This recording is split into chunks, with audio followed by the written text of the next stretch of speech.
Buenos días. Vamos a hablar de la seguridad de las empresas en entornos complejos. Vamos a hablar de la seguridad, de la ética, la necesidad y la obligación en lo relativo a la seguridad. Vamos a hablar de la internacionalización, del desconocimiento que realmente hay sobre las cuestiones de seguridad e internacionalización y del riesgo que debemos asumir. Vamos a hablar de que vamos a tratar de interiorizar que tenemos que trabajar sí o sí en la prevención, que no hay otra forma y que para ello tenemos que basarnos en los análisis de riesgos. Hablaremos de los beneficios y de los beneficiarios de la seguridad. Seguridad no es un gasto, seguridad es una inversión, por eso hay beneficios y beneficiarios.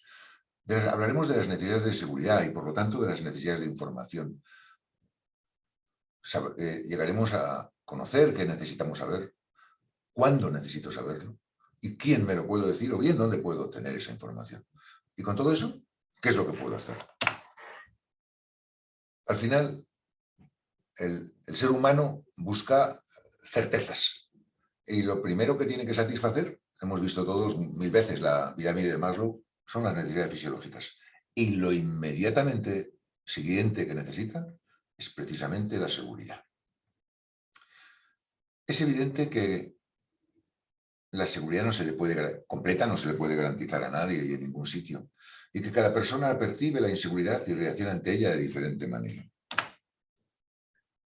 Sabemos todos que el 90% de la seguridad se basa en la prevención, el 5% en reacción y el 5% restante en la suerte. Es evidente, y en todas las charlas de seguridad se dice de una manera o de otra que creer que no nos va a ocurrir verdaderamente es una mala cosa, porque al final eso lo que conduce es a permitir que te ocurra. Tenemos que actuar preventivamente evitando que ocurra el acercamiento, y cuando hablamos de acercamiento no es el acercamiento al delincuente, realmente lo que estamos diciendo es evitar el adoptar las medidas necesarias para que no se materialice el riesgo. Tenemos que tener muy claro en lo relativo a esos 5% de reacción y de suerte que la capacidad de reacción de una empresa, tanto en el exterior como en el interior, es prácticamente nula. Habida cuenta que la seguridad pública es una de las herramientas de la soberanía de los estados. Por lo tanto, nuestra capacidad de reaccionar es ninguna. Y en cuanto a la suerte, pues hombre, no me parece buena cosa el fiar la seguridad de nuestros empleados, la seguridad de nuestras instalaciones y la continuidad de nuestras operaciones a la suerte. Por lo tanto, a las empresas no les queda otra que trabajar en la prevención. La responsabilidad de proteger.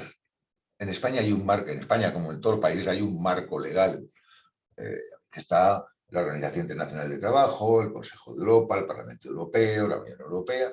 En España, lógicamente, como debe ser, todo se enmarca en la Constitución del 78 y en el artículo 42 deja claro que el Estado garantiza las condiciones de trabajo, seguridad y salud, y cuando habla de seguridad, evidentemente, no solamente habla de seguridad y higiene en el trabajo, habla de seguridad en su conjunto, la seguridad y higiene en el trabajo y la seguridad física. La Ley de Prevención de Riesgos Laborables es el otro cuerpo legal que garantiza la seguridad, que da las normas para la salud y la seguridad en el trabajo. El Código Penal, en 2 de los artículos, deja claro que la violación de estos cuerpos legales evidentemente tiene unas consecuencias, y una cosa muy importante es que deja claro también que la responsabilidad no es exclusiva de las personas jurídicas, que es la empresa, sino también de personas físicas, los directivos o los empleados, que teniendo la obligación de conocer, o bien no conocieron o conociendo, no tomaron las medidas adecuadas para proteger a los trabajadores. El Estatuto de los Trabajadores habla sobre las condiciones y la sujeción de las empresas a la aplicación de la ley española, las empresas que tengan trabajadores en el exterior, de la misma manera que la ley orgánica del Poder Judicial en cuanto a la competencia jurisdiccional. Es muy importante tener claro lo de las responsabilidades personales, porque a veces en algunas empresas pueden llegar a pensar que es la empresa la responsable, que es un problema reputacional, que al fin y al cabo todo va a quedar en un proceso civil, que es una multa. No. Estamos hablando del Código Penal y el artículo 316 dice claramente, muy claramente, los que con infracción de las normas de prevención de riesgos laborales y estando legalmente obligados no faciliten los medios necesarios para que los trabajadores desempeñen su actividad con las medidas de seguridad y higiene adecuadas, de forma que pongan así en peligro grave su vida, salud o integridad física, serán castigados con las penas de prisión de 6 meses a 3 años y multa de 6 a 11 meses. Y en cuanto a la extensión y límites de la jurisdicción, el artículo 25 dice: en el orden social, los juzgados y tribunales españoles serán competentes en materia de derechos y obligaciones derivados de contrato de trabajo cuando los servicios hayan prestado en España o el contrato se haya celebrado en territorio español, cuando el demandado tenga su domicilio en territorio español o una agencia, sucursal, delegación o cualquier otra representación en España, cuando el trabajador y el empresario tengan nacionalidad española, cualquiera que sea el lugar de prestación de los servicios o de celebración del contrato. Y además, en el caso de contrato de embarque, si el contrato fue precedido de oferta recibida, bla, bla, bla, bla. El duty of care, responsabilidad, el deber de protección es más que una obligación moral, es un requisito legal. Bueno, todas las empresas, grandes o pequeñas, tienen obligación moral y legal de cuidar y proteger a sus empleados. La legislación evidentemente varía, pero en materias de protección son casi siempre las mismas. Y las compañías están obligadas a demostrar que cuentan con políticas, procesos y procedimientos de supervisión adecuados para minimizar los riesgos de sus empleados en el desempeño de su trabajo y durante sus viajes profesionales.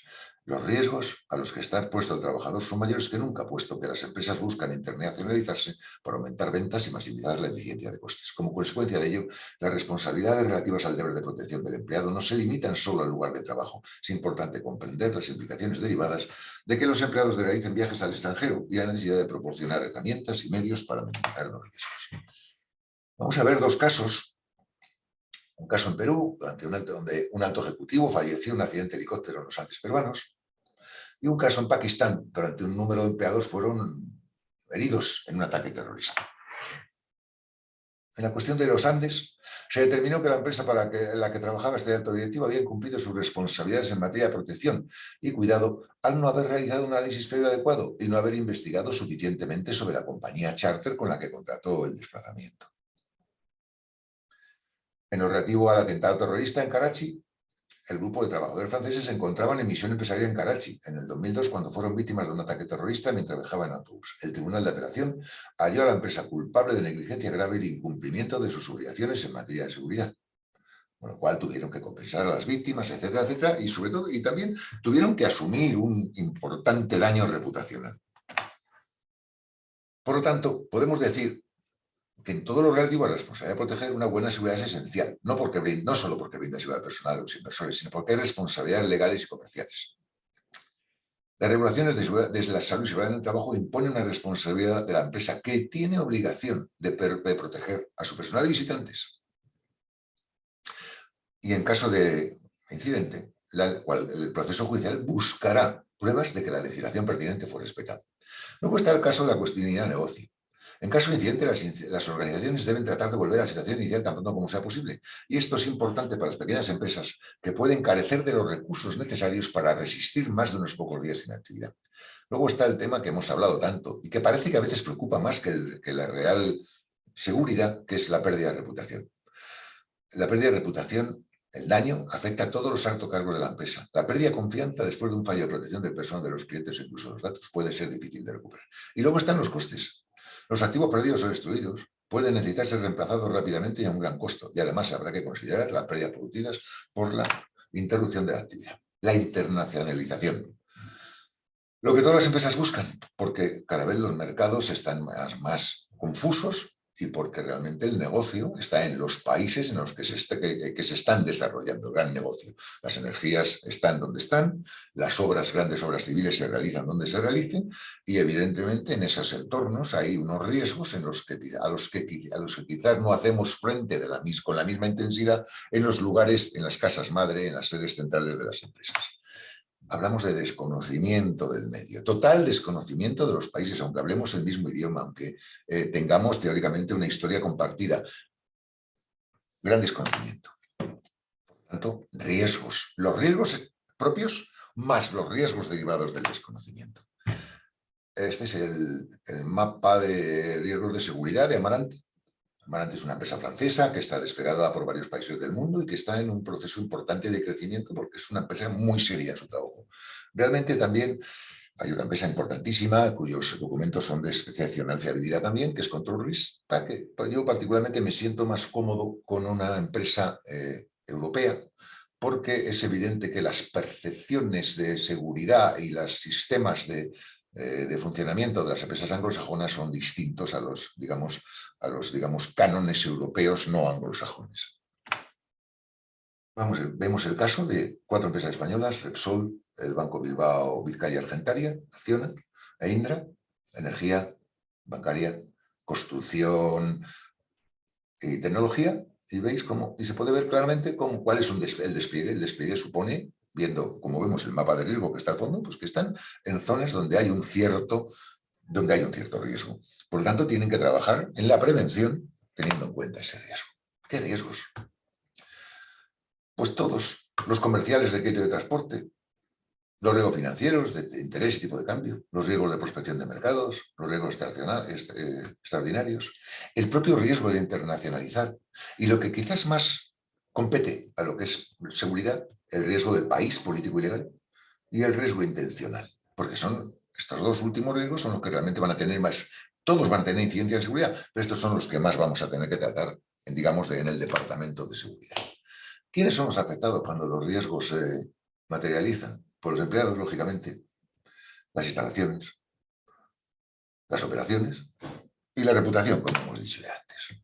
¿Cuáles son las situaciones de riesgo para los trabajadores en viaje de negocios? Pues ya sabemos todos: terrorismo, secuestro, delitos, violencias, amenazas, hurtos, guerra, insurrección, cambios políticos, golpe de Estado, revuelta popular en los países de paso, en el país de destino, catástrofes naturales, huracanes, inundaciones, tornados, tormentas, ríos de barro, seísmos, tsunamis, enfermedades o infecciones y pandemias, como por ejemplo la gripe aviar, el SARS y el más reciente COVID-19, infecciones propias relacionadas a los viajes, como paludismo, las infecciones respiratorias, la hepatitis, etc. Contaminación, aislamiento en el medio rural, dificultades para la adaptación a una cultura, accidentes de tráfico y aéreos, incendios y atentados en hoteles, falta de conformidad con las disposiciones legales y administrativas, problemas de inmigración, visados. Verdaderamente la lista es infinita. Y tenemos que hacer un análisis de riesgo y ahí tenemos que ser capaces ahí está, veis el modelo, digamos, del método Mosler, pero al final estamos en lo de siempre: función, sustitución, profundidad, extensión, agresión y vulnerabilidad. La importancia, los daños, el carácter y la probabilidad. Tenemos que ser capaces de analizarlo y establecer una medida numérica que sea perfectamente justificable, pero que dé una idea a la dirección de nuestra compañía de dónde estamos, de cuál es la foto del riesgo. Cuando una compañía opera en zonas en contextos sociopolíticos sensibles o conflictivos, está obligada a garantizar la seguridad de las personas, los bienes y el conocimiento. Debe adoptar procedimientos, medidas de seguridad acordes con la situación. La interrupción de la actividad en las oficinas, la pérdida de conocimiento, el daño que los empleados pueden sufrir, realmente tiene un coste humano grandísimo, económico y reputacional. Y el Departamento de Seguridad Corporativa debe estar involucrado desde el preciso instante en que la empresa se plantea conceptualmente ir a trabajar a otro país, porque cabe la posibilidad que los gastos derivados de la necesaria seguridad en ese país en cuestión o en esa zona de un determinado país hagan que el teórico negocio que vamos a hacer ya no sea tan negocio, porque el coste de la seguridad es importante. Los riesgos relativos a la seguridad de la persona, los bienes, a la instalación y el conocimiento deberán ser gestionados por el Departamento de Seguridad Corporativa, estableciendo procedimientos y acciones de forma que puedan ser mitigados. Son los siguientes: la inestabilidad política, administrativa, económico-social, los altos índices de delincuencia, de actividad terrorista ligada al narcotráfico, al fundamentalismo religioso, que también supone un riesgo para continuar el negocio, las circunstancias sobrevenidas en las que la intervención del hombre no tiene influencia sobre el desencadenamiento, como las inundaciones, terremotos, huracanes, y las dificultades del personal expatriado para adaptarse a funciones y tareas del nuevo trabajo, a la cultura y a la vida del país, y a la dificultad en sus relaciones con los nacionales del país de destino, colocan a este personal y, por tanto, a la empresa en una situación de vulnerabilidad. Este último punto es importantísimo y no siempre se tiene en cuenta. La seguridad personal expatriada. Diferentes partes del mundo tienen niveles o riesgos variados debidos a la falta de estabilidad, desarrollo de infraestructuras. Los entornos que no son familiares son generalmente menos predecibles y por lo tanto más peligrosos, independientemente de los inmigrantes. Y a diferencia de sus contrapartes nacionales, cuyo bienestar puede controlarse con relativa facilidad, los expatriados operan fuera de la vista y fuera de la mente, a menudo a miles de kilómetros y varias zonas horarias de la oficina central. A esto se suma el hecho de que los expatriados a menudo representan lo mejor del talento global de la empresa y por tanto se encuentran en los más importantes de su capital humano, no por su importancia como personas, que todas las personas tienen la misma importancia, sino porque efectivamente normalmente lo que elegimos cuando internacionalizamos es nuestro personal más capacitado, porque sabemos que va a trabajar en un entorno más difícil, porque tiene que empezar un proyecto y porque requerimos la máxima experiencia, la máxima disposición y la máxima capacidad de trabajo para el personal que se desplaza. Los expatriados son valiosos. Pero precisamente por lo que decíamos de su, a veces, dificultad para adaptarse al entorno, son muy, muy vulnerables. El Departamento de Seguridad Corporativa analiza esas vulnerabilidades y riesgos de seguridad para personas, instalaciones y el conocimiento a partir de criterios cuantitativos. Acordémonos del estudio de riesgo del método Mosler.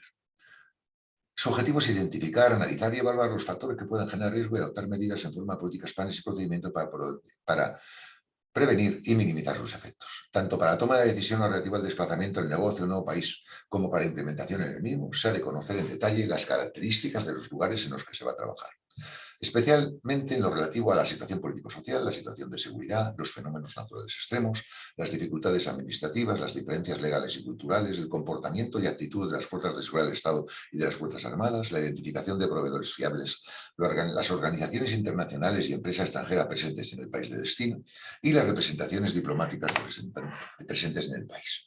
Deberá ser objeto de estudio en lo siguiente, y volvemos a lo de siempre: la situación político-social, el histórico de fenómenos naturales, la actividad delincuencial, la actitud de fuerzas psicoprofesionales del Estado y Fuerzas Armadas, la actitud de la población ante los extranjeros, los trámites y dificultades en la obtención de documentación, los trámites y requisitos previos para apertura de cuentas bancarias personales, diferencias legales entre país de origen y país de destino, y esto es importantísimo, como por casos que veremos en las siguientes diapositivas.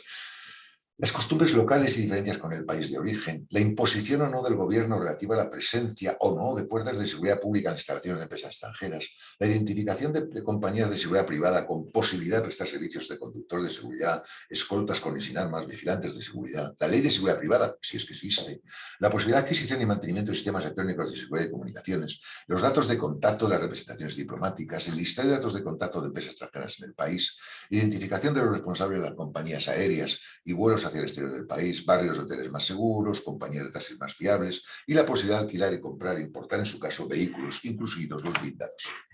Y estos son los casos a los que me refería, y son titulares, periódicos españoles y otros, y uno solo, el New York Times, está internacional, en el que se dice: turistas o trabajadores que han tenido problemas. La pesadilla en turista por dormir con un casado. Vamos a ver, dormir en un casado, en lo que es el occidente, donde suelen estar las sedes de las más grandes empresas que se internacionalizan, no es un problema en ningún sitio. Es un problema entre el cónyuge del casado que duerme con otro. Pero en determinados países eso es un problema y puede dar con los huesos en la cárcel el que haya participado en un adulterio. Lo vemos en el Calvario, una turista francesa que tenía Marruecos. Esta señora estuvo una semana en la cárcel. Los extranjeros que son detenidos por tenencia de drogas, cuando decimos tenencia, decimos posesión de droga, que pueden ser para consumo. Muchos países en Europa está autorizada la tenencia de droga para consumo, pero en otros países no está autorizado. Por eso hablábamos de las diferencias legales en el país de origen y el país de destino, porque lo que está bien visto o no penado en un país puede ser un delito grave en otro. Tema de costumbres, bienvenido a Dubái, pero no des la mano ni tomes vino. El tema de las tendencias o de las opciones sexuales, lo que está comúnmente aceptado en el mundo desarrollado, en determinados países, es un delito. Sin ir más lejos, en 72. Pues cuando nosotros nos planteamos, nuestra empresa se plantea la internacionalización y el traslado a cualquiera de estos 72 países, con independencia de todo lo privado que es las tendencias sexuales de cada uno, eso es algo que hay que tener en cuenta porque puede dar problemas al empleado y a la empresa. Y no solo problemas reputacionales, problemas legales. Al final, como para todo, seguridad inteligente. Tiene que ser seguridad basada en conocimiento, que es inteligente, sustanciada en procedimientos de obtención, evaluación, análisis e interpretación de la información sobre las amenazas que consigan desentrañar las claves de un comportamiento que pueda ser pronosticado y mitigado, sus efectos con márgenes de error asumibles. El proceso de obtención, análisis prospectivo, actualización de los procedimientos de seguridad constituye un proceso continuo que permite prevenir y mitigar para trabajar bajo unos niveles de riesgo asumible para la dirección de la empresa. La inteligencia de seguridad ahorra costes procedimentales y estructurales, porque es eficiente.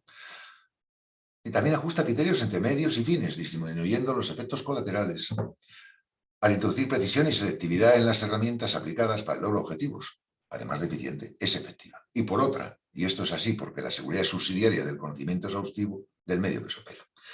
Y tenemos que volver, como siempre, a la historia a los antiguos, a los que maestros del conocimiento. Si conoces a los demás y te conoces a ti mismo, ni en 100 batallas correrás peligro. ¿Quién sabe eso que necesito saber y además me lo puede decir? Pues al final las fuentes de información de la empresa, del Departamento de Seguridad de la empresa, las hemos distribuido en 3 grandes bloques, que son los grupos de interés del Departamento de Seguridad, los stakeholders. Internamente, los empleados locales y los expatriados. Ellos observan, ellos conocen, especialmente los locales, nuestros socios locales y nuestros socios externos. En el país anfitrión, ¿quién, qué estructuras del país anfitrión nos puede ayudar? El gobierno local, el gobierno nacional, regional o local, la policía, las fuerzas armadas, las empresas locales proveedoras de servicios de seguridad, las comunidades locales en las áreas en que la compañía tiene presencia, las ONGs locales y los medios de comunicación y las redes sociales. Y en cuanto a extranjeros establecidos en el país, que son del país de origen, aliados, organizaciones internacionales, pero que están en el país de destino, pues los servicios de inteligencia del país de origen de aliados, las embajadas y consulados, otras empresas extranjeras, precisamente el Departamento de Seguridad Corporativa, las ONGs internacionales y los organismos internacionales. ¿Qué debo hacer? Me debo preocupar de la seguridad personal, del propio, del contratado y del de los socios. Y me debo preocupar de los directivos, de los expatriados y de los locales, tanto en las oficinas como en las instalaciones, como en los hoteles y domicilios, y en los desplazamientos, tanto en los internos como externos. Me debo preocupar de la seguridad de las instalaciones, tanto las fijas como las temporales, oficinas, obras y plantas, el perímetro, el control de accesos, las zonas restringidas. Me preocupará muchísimo la continuidad de negocio, porque eso es lo que paga nuestros sueldos. Las oficinas, en las obras y en las plantas, procesos y personal crítico, centro alternativo, análisis de impacto al negocio, plan de continuidad, ensayos y actualización anual. Lo que no se ensaya no funciona. Deberé preocuparme muy especialmente también de los derechos humanos en las operaciones de seguridad, especialmente en lo relativo a los trabajadores internos y a las comunidades. Por la normativa específica, deberá haber formación continua, tendremos que establecer un mecanismo de reclamación y debemos reportar los incidentes. Y nos tendremos que preocupar mucho de la seguridad de la información, tanto de los internos como de los socios como del gobierno, de acuerdo a la normativa interna, la nacional, la de la OTAN, la de la UE, las habilitaciones personales de seguridad, la clasificación de la información y las zonas de acceso restringido en las cuales se almacena información.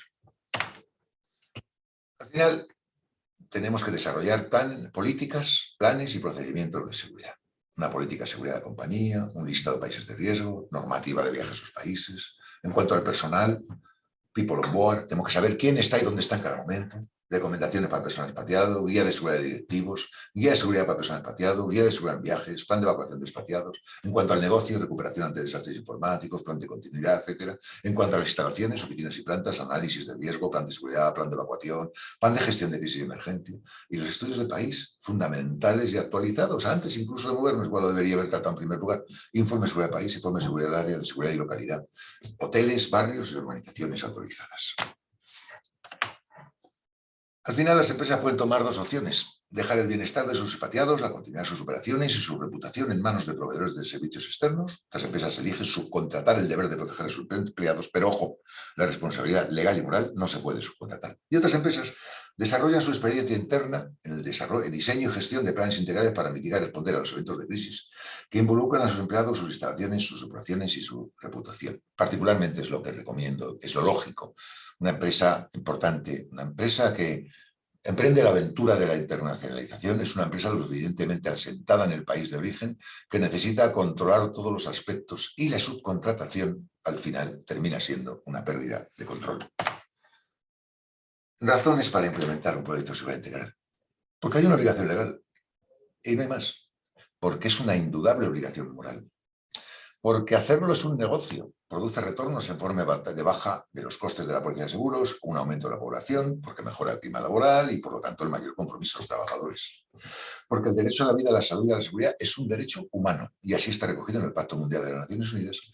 Y porque no nos olvidemos, así lo exigen socios y accionistas. Conclusión: cada persona percibe la seguridad de forma diferente. Si queremos seguridad, debemos trabajar en la prevención. La seguridad de los trabajadores es una obligación legal que produce beneficios y evita grandes perjuicios a la empresa y a los directivos. La prevención requiere un adecuado y continuo análisis de riesgos. Eso obliga a una continua obtención de información para obtener inteligencia. Tenemos que saber cómo queremos que sea la seguridad de nuestra compañía, política de seguridad corporativa. Y a partir de ahí, todo ha de estar planeado y procedimentado. Y se debe ensayar. Recordad, cada persona percibe la inseguridad y reacciona ante ella de diferente manera. Por eso todos opinan. Los responsables de seguridad les tenemos que escuchar. Les tenemos que escuchar. Y lo repito una vez más. Les tenemos que escuchar. Vamos a ver las imágenes. Las tres siguientes diapositivas son tres ciudades distintas. Y las tres siguientes son las mismas ciudades. Veréis cómo en un mismo sitio puede cambiar todo. O en diferente tiempo, en un mismo sitio, todo puede cambiar.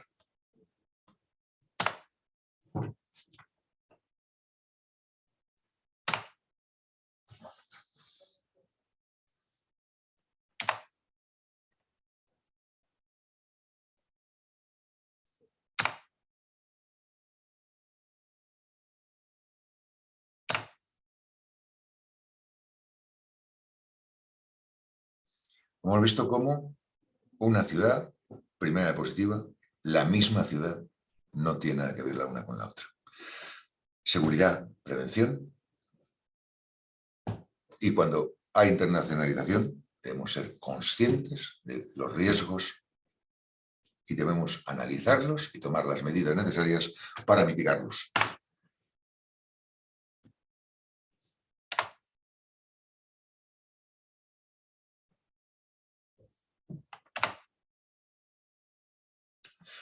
Muchísimas gracias. Gracias por todo.